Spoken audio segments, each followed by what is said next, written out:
wanted me back for a reason. I need to find out why.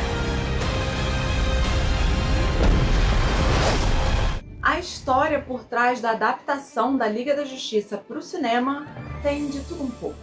Tem conflito, tem suspense e tem muitas viradas inesperadas. Até parece um pouquinho como um clássico épico de super-heróis. Tudo começou em 2009, quando o diretor Zack Snyder levou para o cinema uma adaptação de mais de 2 horas e meia de Watchmen, minissérie em quadrinhos que durante muito tempo tinha sido considerada infilmável.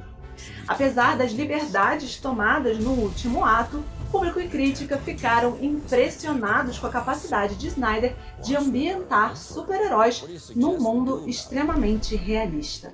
E o sucesso de Watchmen fez a Warner dar a carta branca a Zack Snyder para reformular o personagem mais famoso da DC Comics. Não é esse ainda não. A gente está falando do Superman.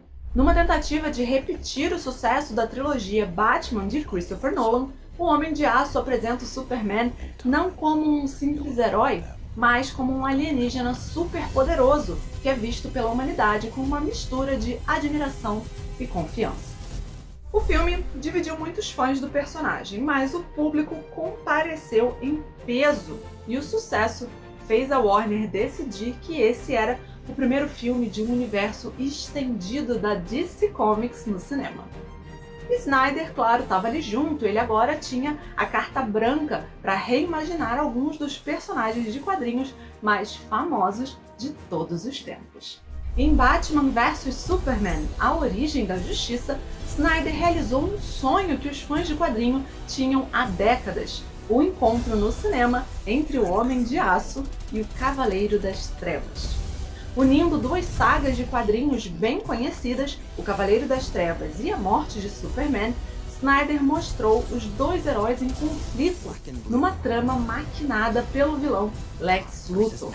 E além de Batman, o filme marca a primeira aparição da Mulher Maravilha no cinema. Com a Santíssima Trindade da DC completa, todas as peças estavam no lugar certinho para que finalmente os super-heróis mais famosos da editora fossem vistos numa adaptação da Liga da Justiça. O problema é que dessa vez a carta branca de Zack Snyder estava um pouco sujinha, estava meio cinza. Batman vs Superman não tinha obtido o sucesso de bilheteria esperado, pela combinação explosiva dos 3 super-heróis mais famosos de todos os tempos. E além disso, os fãs dos quadrinhos criticaram negativamente tanto a visão de Snyder para os personagens, quanto as marcas de estilo do diretor, que incluíam cores esmaecidas, muita câmera lenta nas cenas de ação, pouco senso de humor e um gosto acentuado pelo melodrama. Assim, as filmagens foram iniciadas com muita cautela, e dessa vez Snyder tinha uma espada pendurada sobre a sua cabeça. Ele não poderia errar. O que Snyder não podia contar era que ele seria atingido por uma tragédia da vida real, a morte da sua filha em março de 2017. Completamente arrasado, ele tentou continuar trabalhando no projeto, mas 2 meses depois veio a notícia. Num acordo com o estúdio, Zack Snyder decidiu se afastar da direção do filme. Para finalizar o projeto, a Warner contratou o diretor Joss Whedon, responsável pelos 2 primeiros filmes dos Vingadores da Marvel. A decisão de trazer Whedon deixou clara a intenção de conceder aos seus heróis o estilo de leveza e senso de humor dos projetos da Marvel, assim se afastando do tom sombrio de Snyder. E para remodelar o projeto original, a Warner mandou reescrever o roteiro que Snyder tinha começado a dirigir. E trouxe para o projeto nada menos do que 25 milhões de dólares para refilmagens e cenas adicionais. E assim, quando Liga da Justiça chegou aos cinemas, o público viu um filme leve e divertido, com Aquaman e o Flash disparando piadinhas bem no estilo Homem-Aranha. Até o Batman mostrou seu lado piadista. O filme não foi um sucesso de bilheteria, o que sepultou os planos de uma continuação. Mas, ainda além do que o público viu no filme, o problema principal foi o que ele não viu no filme. Por exemplo, Darkseid, que é uma espécie de Thanos da DC, estava prometido para ser o grande vilão, mas nem apareceu na história. E a gente só vê, na verdade, um capanga dele, o Lobo da Steppe. E outra coisa que foi totalmente varrida para debaixo do tapete foi a conclusão de uma trama que tinha sido plantada em Batman vs Superman, que era um possível futuro apocalíptico no qual a maior ameaça à humanidade era nenhum outro senão o próprio Superman. Mas, quando tudo parecia terminado, uma virada surpreendente, um plot twist. O diretor Zack Snyder declarou a existência da sua versão original do filme e que, além dela existir, ela estava quase completa. E é claro que rapidinho os fãs iniciaram uma série de campanhas pedindo a divulgação da versão da Liga da Justiça por Zack Snyder. Finalmente o estúdio aceitou completar o filme, ainda que para isso fosse preciso investir nada menos que 75 milhões de dólares para os efeitos especiais e também para reunir o elenco para refilmar várias cenas. Para viabilizar o projeto, Zack Snyder abriu mão do próprio cachê e se atirou de cabeça no trabalho. Aleluia, né, gente? O resultado chega ao público num épico de 4 horas de duração que, sinceramente, passa na velocidade de uma bala. Liga da Justiça de Zack Snyder. Na nova versão, a ameaça apresentada por Darkseid é bem clara. O Lobo da Steppe não vem à Terra em busca de glória pessoal. Ele vem para reconquistar a confiança do seu mestre. E para isso ele precisa unir 3 objetos mágicos conhecidos como as caixas maternas para conseguir trazer o seu mestre para o nosso universo. Enquanto isso, o mundo ainda está em luto por causa de Superman. E Bruce Wayne, consciente do quanto o mundo está desprotegido contra ameaças superpoderosas, se lança aí numa jornada para tentar encontrar aliados para formar um grupo.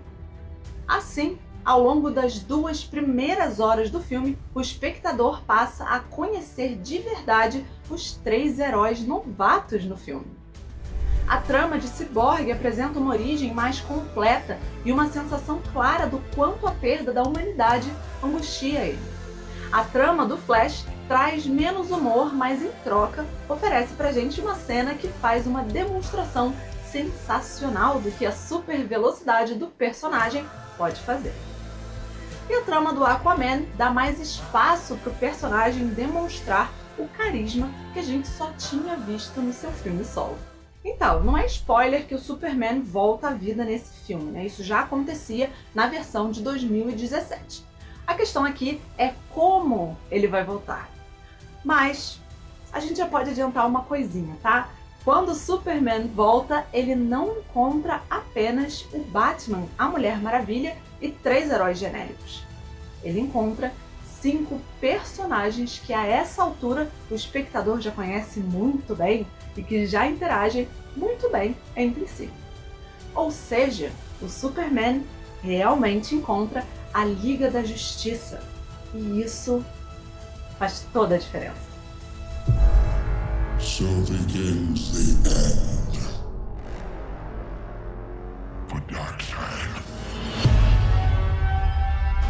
I've never seen a being this strong. Maybe one. He's back.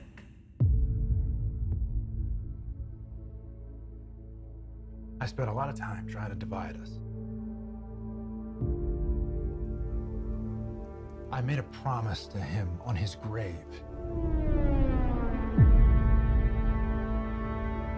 I need to bring us together. There are enemies coming from far away. They serve an old power. This world is divided. No protectors here. No lanterns. No Kryptonian. It will fall in his name. I have turned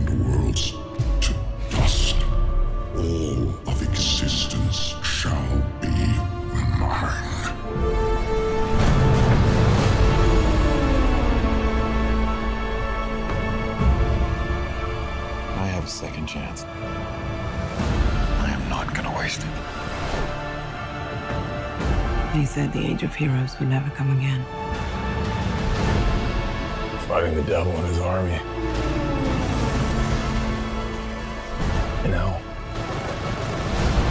I don't care how many demons he's fought and how many hells. He's never fought us united. It's time to stand, fight. The time is now.